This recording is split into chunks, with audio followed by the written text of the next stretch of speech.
When Mia's husband tragically dies, her in-laws promise to support her. But instead, they sell the house her husband left her and kick her out during her mourning. Left with nothing but grief and rage, Mia builds herself back only to return. Years later as the woman who owns everything they thought they could take away. ***, trust me. By the end of this video, you'll see how to take revenge in a whole new way. Before beginning, please hit the subscribe button so that you never miss out on new videos. Without further ado, let's get started. ***, I was 28 when I became a widow. I still can't say that word out loud without my throat tightening. It sounds old, brittle, broken, like something I never thought I'd be. I was supposed to be planning our 5-year anniversary getaway, not a funeral. That life didn't care about our plans. My name's Mia. And this is the story of how I went from broken widow to a woman who owned the very streets that tried to bury me. Sam, my husband, was my world. We met in college. He was the guy who showed up late to every class, always had a pen to borrow, but somehow aced every exam. Me? I was the overprepared, straighter student who thought love was a distraction. Until Sam. He distracted me in all the best ways. We got married right after graduation. Our wedding was small, just family and a few friends. His parents, Arthur and Delilah, weren't thrilled about me. I came from a modest background, while they were old money proud, all pearls and polished silence. But Sam didn't care. He always said, "We're building our life, not theirs." And we did. We bought a lovely little house just on the edge of the city. Sam had it written in both our names. "Just in case," he'd said. I had laughed then. "We're not even 30, Sam." "What do you mean, just in case?" Life has a cruel sense of irony. He was on his way back from a late meeting when a drunk driver ran a red light. The call came at 2:11 a.m. I still remember the officer's voice. I remember how I couldn't breathe, how I threw up on the hallway carpet. And then I just chatted. Arthur and Delilah were surprisingly kind at first. They handled the funeral arrangements, told everyone I was like a daughter to them. Delilah even held my hand at the memorial and whispered, "Don't worry, we're here for you." I believed her. A week later, I found out that wasn't true.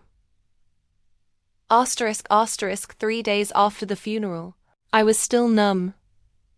Grief clung to my skin like humidity, thick, heavy, suffocating. I barely ate. I didn't sleep. I just sat on the couch staring at the hallway where Sam's shoes still lay untouched, as if he'd come back any moment. Delilah came over one morning with a tray of soup and a friendly chat. I thought it was another check-in, another attempt at comfort. But she brought papers. Legal papers. "I know this is hard, sweetheart," she said, her voice silky smooth, "but we need to discuss the estate." "What estate?" I blinked, confused. "Sam and I didn't really have—" "Well," she interrupted, eyes darting over to the tray. "The house, dear. And the accounts. Since Sam didn't leave a will, everything goes to next of kin." I froze. "I'm his wife." "You were his wife," Arthur said, suddenly appearing from behind her, like he'd been waiting. "But legally, with no will, the estate reverts to the family." "That's not true," I said, my voice cracking. "My name is on the deed." Arthur smiled, a cold, rehearsed smile. "It was, until last month. Sam refinanced. We had him move the deed into the family trust for tax reasons." I stared at them. "You're lying."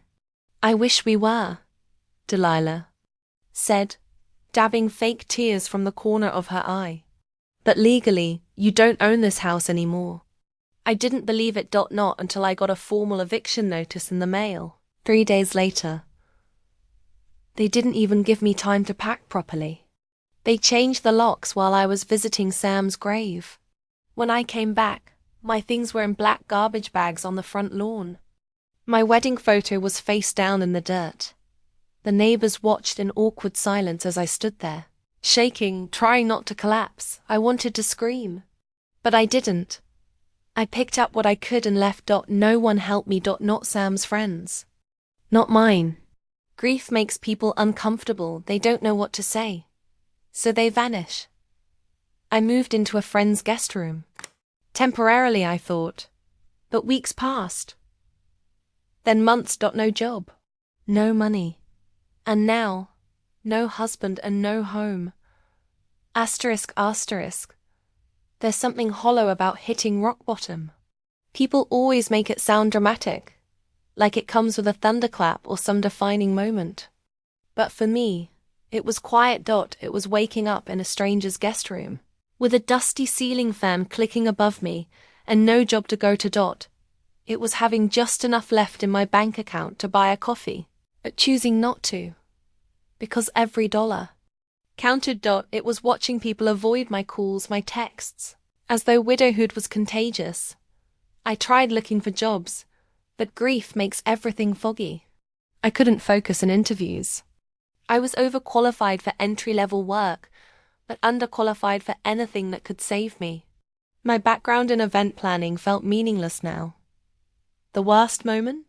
The day my friend Amanda sat me down and said gently, "I love you, but you can't stay here forever, Mia." She wasn't wrong, but the words still felt like a knife. I moved out 2 days later, found a dingy apartment that smelled like mildew. Cheap, loud, and barely livable. But it was mine. The first thing that was mine since Sam died. That night, I lay on the mattress on the floor, in the middle of that roach-infested studio, and I whispered to myself, "This isn't where it ends." I said it every single night after that. It became my mantra. One morning, about 3 months after I'd moved in, I was walking past a realtor's office. It had one of those flashy digital signs scrolling through listings. A cozy one-bedroom apartment in a decent neighborhood caught my eye. It was listed for $179,000.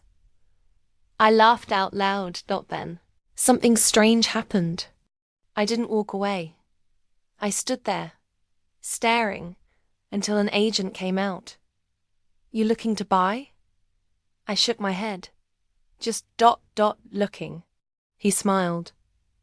"Well, if you're ever interested in learning about real estate investing, we're hosting a free seminar this Saturday. Food included. Free food." That was enough for me. I showed up in jeans and a hoodie, surrounded by people in suits and heels. I felt out of place. But I listened. And something clicked. Real estate wasn't about houses.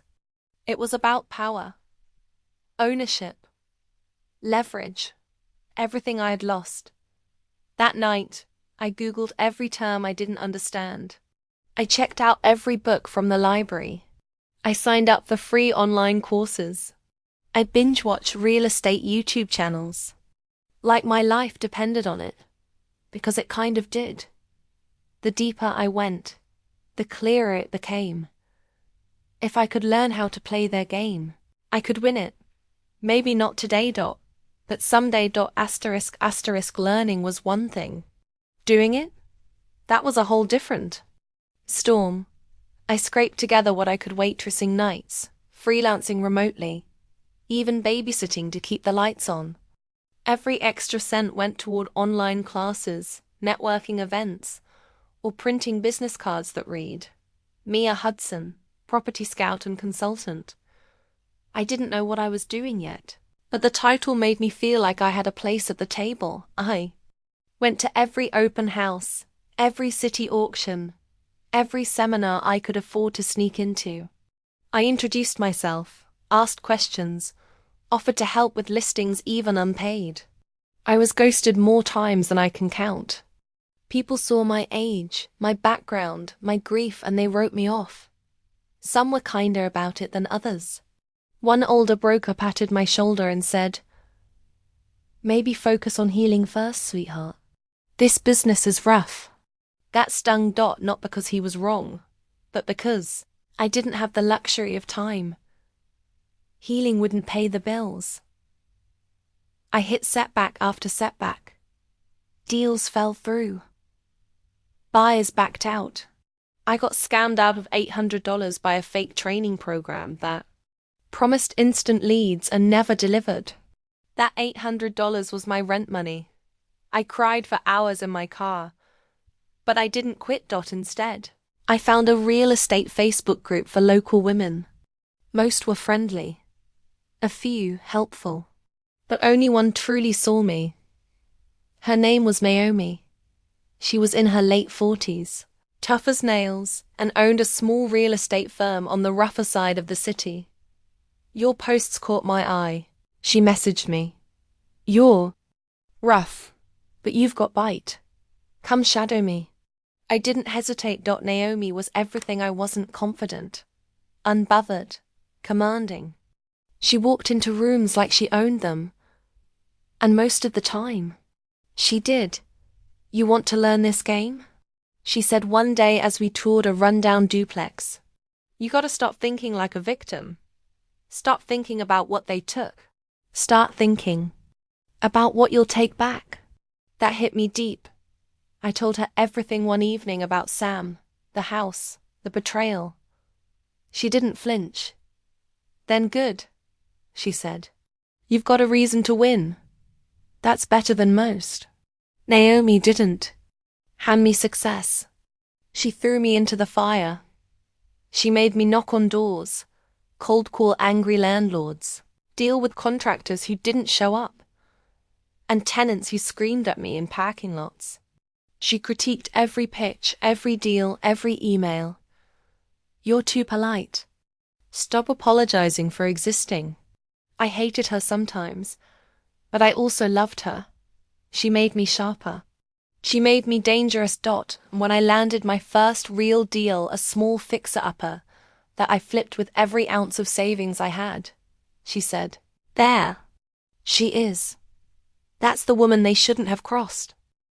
The first time I stepped back into my old neighborhood, I parked a few streets away, like a ghost sneaking into her own past.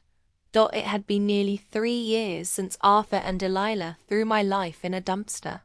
But the street still looked the same: manicured lawns, expensive mailboxes, neighbors jogging with dogs that probably cost more than my car. But I wasn't here to cry. I was here to shop. By now, I had a few flips under my belt. Small ones, but successful. Naomi co-signed my first loan, and after that, I built enough credibility to go out on my own. I specialized in distressed properties, quietly buying from tired landlords or families in transition. I never used my full name. My business operated under a quiet LLC, MH Holdings. No one connected it to Mia Hudson, the widow they kicked out. And I liked it that way. Revenge works best when it's silent. Calculated. It started with the house 2 doors down from my old one. The owners were older, looking to retire in Florida. I offered a generous price and closed in cash. They never even blinked. Next was the foreclosed property across the street, neglected by renters, left to rot. I swooped in through an auction, grabbed it for a bargain, and paid for renovations. In cash. No one paid attention. Not yet, but I wasn't here to make noise. I was here to take ground. Over the next year, I bought 6 homes on that same block, quietly, strategically, through shell companies and blind trusts. Each deal came with a story: divorce, job relocations, estate cleanouts. And I was always the friendly, efficient buyer who never haggled, never judged, never showed my face. I didn't need to. Money speaks louder. Then came the moment I had waited for. Arthur and Delilah's financial empire built on old money. Rental income and small businesses was crumbling. COVID had hit hard. Tenants stopped paying. Their fancy tenants in their downtown lofts broke leases and fled. Their commercial spaces sat empty. They were bleeding cash. I knew it before they even did. Thanks to Naomi, I had insider access to listings before they even went public. And when I saw their name pop up under a pre-foreclosure notice for their beloved Lakeview Home Rental LLC, I knew it was time. One of their properties, an old duplex they clung to as a family legacy, was officially on the market. I bought it in cash. And when the paperwork went through, I walked through it slowly, letting the keys turn in my hand like a crown I had just claimed. That was the first time I smiled in that neighborhood since Sam died. ***, I still remember the exact moment. I saw the listing. It was late at night, and I was sifting through off-market opportunities from a private network I had clawed my way into. And there it was. 4BR, 3BA, charming Tudor, exclusive neighborhood, available for cash sale. Inquire for details. No address shown, but I knew it from the photos. That curved brick arch above the front porch. The ivy-covered mailbox Sam had built by hand. It was our house. The one Arthur and Delilah had ripped from my fingers while I was still grieving. I clicked inquire. 20 minutes later, I had the full details. They were desperate to sell quietly and fast. Too many overdue taxes. Too many creditors knocking. The house they'd once lorded over me was now eating them alive. I stared at the screen, trembling. This was it. The moment I'd built my entire comeback for. I moved quickly, quietly, reached out through an alias buyer, one of the investment companies I'd set up just for this purpose. The offer: slightly above market. Cash only, 7-day close. No inspection contingencies. Their realtor jumped. A week later, the house was mine. I didn't tell anyone. Didn't throw a party. I didn't even walk inside right away. I just parked down the street, like I used to when Sam was alive, and sat there in silence. Grief is a strange thing. It never truly goes away. It just folds itself into you. Like extra skin. You stop noticing it until something rubs against it hard enough to make it sting. Standing on that porch, 3 years older, wiser and colder, I felt that sting. I didn't cry. Not this time. I opened the door, walked inside, and reclaimed the air like it was mine. Because it was. I could have evicted Arthur and Delilah the next day. Could have thrown their belongings into the yard and changed the locks, like they did to me. But that would have been too easy. Too merciful. Instead, I had my lawyer draw up a notice. The house had been sold. They had 60 days to vacate or sign a tenant agreement under my terms. High rent. No extensions. No arguments. The moment they received it, Arthur came storming into the management office where Naomi and I handled properties. He demanded to know who bought the house. "I'll take it back," he barked. "Name your price." I stepped out from the office. Our eyes locked. "Mia?" My smile was calm, unapologetic. "It's Ms. Hudson now." Arthur's face turned a shocking shade of red. He looked like someone who'd just seen a ghost, because in his mind, I probably was. The widow they tossed aside had come back with the keys to their kingdom. "You can't do this," he barked, slamming the notice onto Naomi's desk. "This is harassment.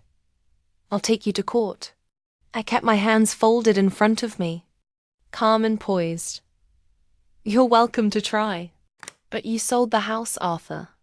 Voluntarily. Through your agent. On record, it's mine now." Delilah stepped in behind him, paler than I'd ever seen her. "This isn't about property, is it?" she hissed. "This is about revenge." "No," I said slowly, meeting her gaze. "It's about balance." Words spread quickly. My name, once whispered with pity, was now spoken with suspicion and a little fear. Arthur and Delilah tried to get ahead of it. They painted themselves as victims to their country club friends, to neighbors, even to the local real estate board. She manipulated the process, Arthur claimed. She tricked us. Delilah wept in some local paper interview saying, "We always loved her like a daughter. They should have been nominated for Oscars." But what they didn't know was that I had spent years collecting more than just properties. Had proof. Emails showing how they forged Sam's signatures on refinance documents. Phone recordings of conversations I had with the notary they paid off. Later confessed to me when I visited him posing as a documentary researcher. Legal memos. Naomi and I compiled into a neat, airtight package. When I leaked it anonymously to a local real estate watchdog blog, it exploded. Suddenly, the community darling couple weren't so darling anymore. One night, Arthur called me personally. "I know what you're doing," he said, his voice hollow and trembling. "You're enjoying this." "Enjoying?" I laughed. "No, Arthur. This is what surviving looks like. What winning looks like. We're your family," he said weakly. "You stopped being that the day you sold my memories for profit." Within weeks, their reputations were in ashes. Their former friends distanced themselves. The golf club revoked Arthur's membership, pending investigation. Delilah's bridge group stopped returning her calls. Even better, they couldn't afford the rent. They tried to sell assets. They filed for refinancing. No lender would touch them after the blog post. Everything crumbled. And finally, they broke. Asterisk. I got the call on a Tuesday morning. It was Delilah. Her voice cracked like old porcelain. "We'll sign the lease," she whispered. "Just, please don't evict us." For a moment, I closed my eyes and let the silence sink in. The once proud woman who'd smiled smugly as she had my wedding photo tossed into the dirt was now begging me to let her stay in a house I once called home. I wanted to hang up. But then, something inside me shifted. Maybe it was Sam. Maybe it was the part of me that hadn't hardened completely. So I said, "Meet me at the house. Tomorrow. 9 a.m. They arrived like ghosts. Thin, tired, quieter than I'd ever seen them. I had them sit in the very living room where they'd once handed me eviction papers. I slid a folder across the table. "Lease terms," I said flatly. "Rent due on the 1st of each month. No delays. And you'll maintain the property flawlessly." Arthur flinched at the clause that allowed immediate eviction on non-payment. Delilah read through it with trembling fingers. "I don't suppose we could renegotiate?"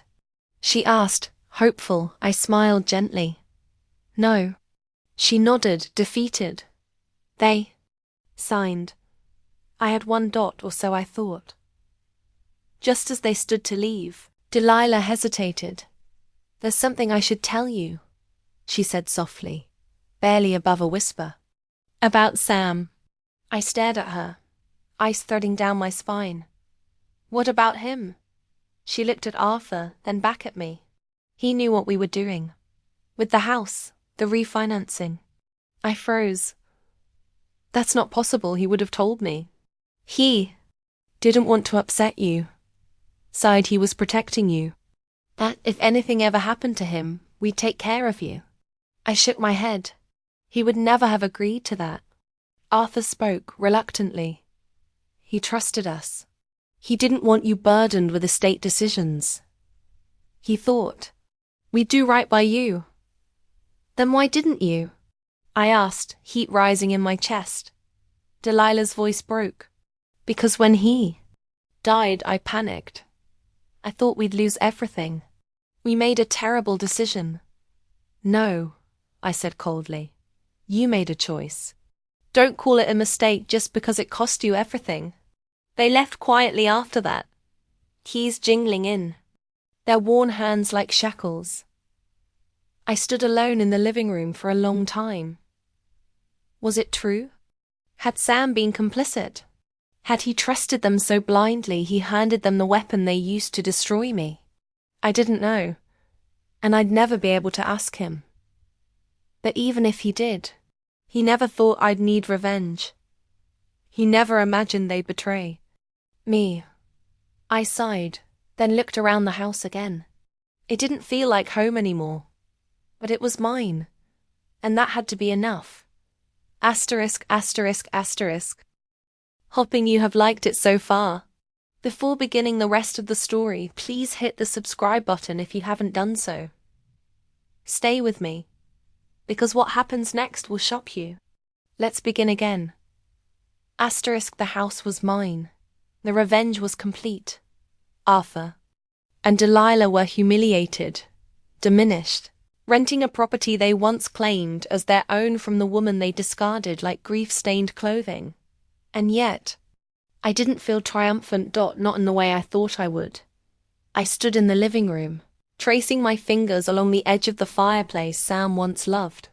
I remembered how we used to make tea at night and sit in silence, legs tangled, the world quiet for a moment.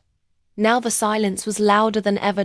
It echoed, not with love, but with everything I had lost. Naomi came over that night. She brought takeout and wine, like she used to when I was still climbing out of my hole. You won, she said, sipping from her glass. Did I? She looked at me for a long time. You did more than win. You turned pain into power. That's rare. I just thought I'd feel more, I admitted. Or less, I don't know. She nodded. Revenge doesn't heal, Mia. It teaches. I blinked. What did it teach me? She smiled. That you're not the same girl who got kicked off her own porch. A week later, I did something unexpected. I sold the house. Not to a faceless company or greedy investor, but to a young couple with a toddler and another baby on the way. First-time buyers. They reminded me of Sam and me when we were just starting. I sold it below market. Cash. Why? The realtor asked me, stunned. You could have held it. Made them keep paying rent. Because this house doesn't carry love anymore, I said. It only holds ghosts. And I was done living with ghosts.